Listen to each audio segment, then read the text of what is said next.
Pallavi recording studio Mahsur Khagaria.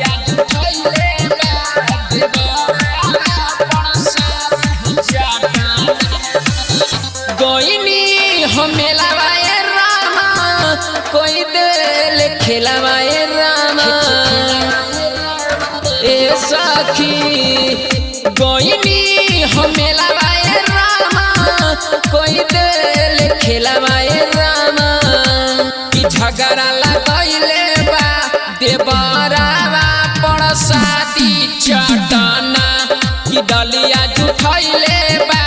देवरावा परसादी हो चटना।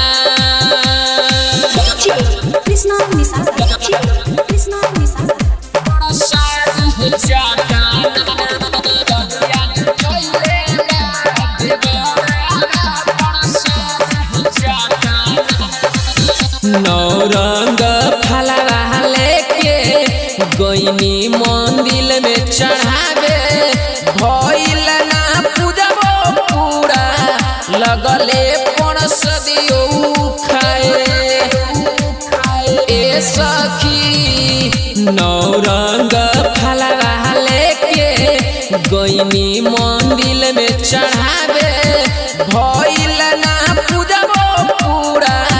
लगले पणस दियो खाए खा गइल बेलवाए रामा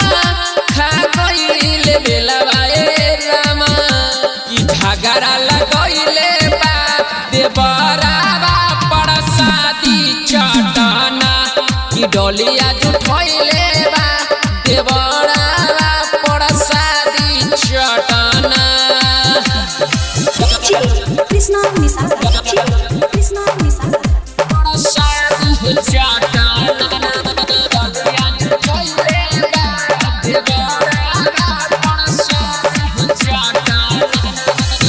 देवरा के चाल चलनमा वहवाना के करो भावे मंदिर के पंडित हमके लगले हो बड़ी गुस्साए ए सखी देवरा के चाल चलनमा वहवाना के करो भावे मंदिर के पंडित हमके लगले हो बड़ी गुस्साए उमेश कृष्ण निसदाव